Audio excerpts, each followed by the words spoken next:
Okay, hi everybody. The topic this week is the secret cost, shh, don't tell anyone, of new construction. I want to bring these secret costs out of the shadows and expose them for the ripoff that they actually are. You see, our cities and our developers have bonded together and they have figured out a scrappy way for future homeowners like you to pay for present day land development expenses. In my state, I have seen three types of infrastructure financing. Number one is the CID, and you will see it there in red. Number two is the NID, and you will see it there in yellow.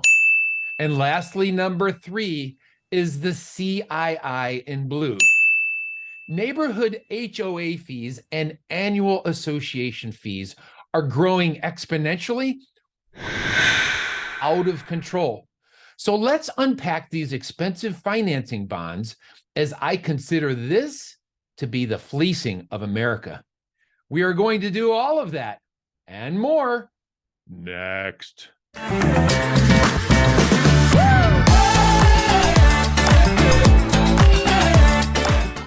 An 85-year-old landowner decides that they would like to sell their acreage. It's been their lifelong goal to leave a large inheritance for their family. Right away, we get a $3 million contract for them from a developer. They find their accountant, Meredith, and they want to talk about the tax implications.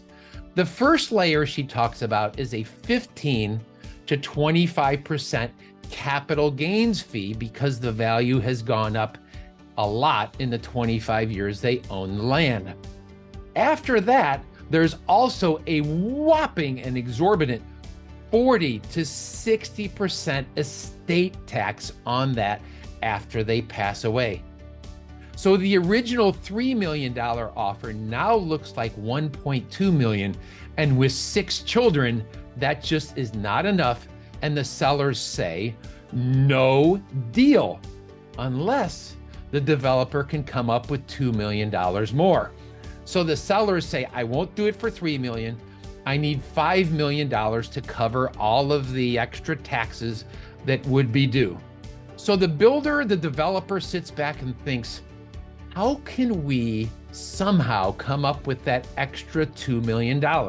Now, for the last 100 years, when consumers and homeowners like us have purchased houses, the underground infrastructure, the utilities, have been included in the price of the house. The underground sewer, the electric, the gas, the water, the streets, all of that would be included in the price.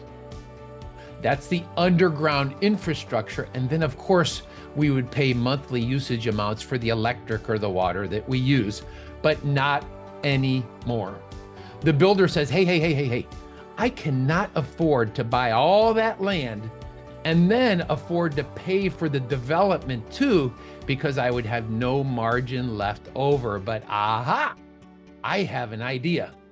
There's a creative use of the law whereby the developer and the city can issue a bond actually for $10 million or $25 million, develop the land, and then charge all of those, did I say some?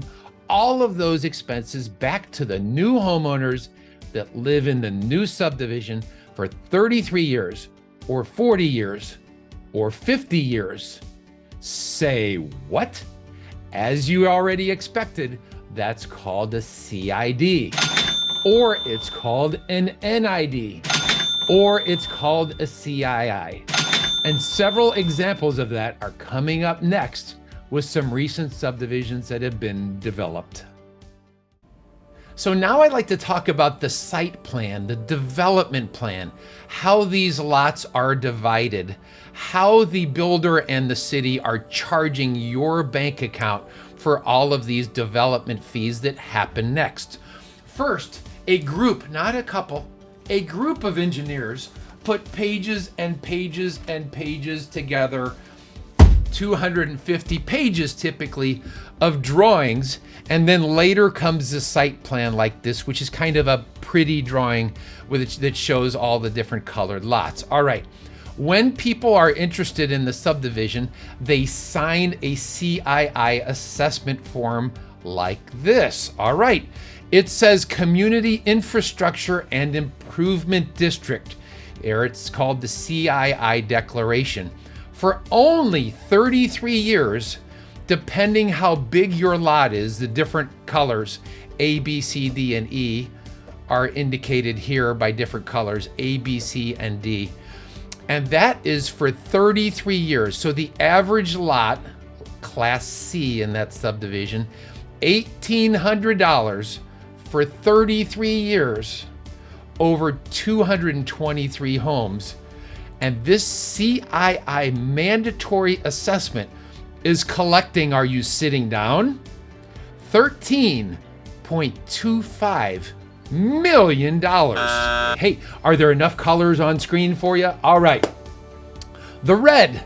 Imagine you were in a new subdivision and they said you were going to be charged $2,200 a year for 33 years. That's the CID, the infrastructure bond I've been talking about.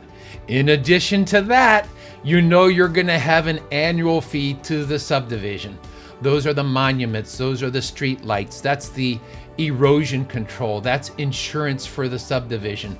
Anything the subdivision needs, that's $1,625 a year just to belong in the subdivision. When you purchase your house, the neighborhood is going to greet you with a $2,000, this is in yellow, a $2,000 capital fee right here. Nope.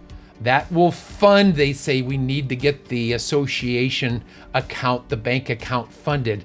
That's $2,000 just for moving into the subdivision. That fee will have $4.46 million in it. Now, in pink are the lovely annual taxes to the city and the county. In our St. Louis area here, we run at about 1.6% of value. So a typical average house in this neighborhood will be paying $16,000 a year for taxes. Now, if we just add up the red, the orange, and the yellow, the mandatory CID and NID fees, that is $128,000 just for the exciting right to live in the subdivision. But it gets better. The green part. The green part is what you would pay to live in that subdivision for 33 years. Nothing to do with your principal, what you actually spent on the house. These are what I call soft costs. These have nothing to do with hard costs. These are all the various fees. $656,000 would be your contribution to live in that fine and beautiful neighborhood.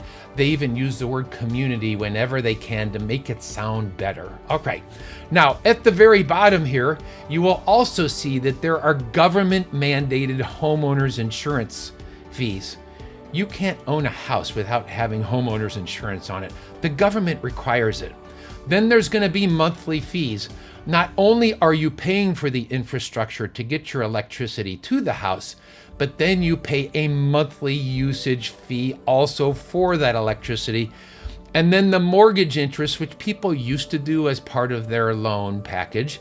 They used to do it for the rights to use that as a deductible item, but all fingers are pointing towards mortgage interest no longer being tax deductible either. Are you picking up my vibe that this is a ripoff? The infrastructure financing we've discussed today sadly becomes a lien against the title of your house. We can't get away from it. We can't pay it off. And sadly, when you move, you must disclose these large future assessments to other home buyers. As a society, if we keep this up, I fear that we will be tracking a federal deficit in the trillions, but then we will also be bringing a county deficit in the millions right to our own front doors. And that's not cool. I appreciate your attention today, everybody. And if you keep watching my channel, I will continue to produce and record this content because some people have curious minds who like new information. This has been Mark Scheller, Saying bye for now, everybody.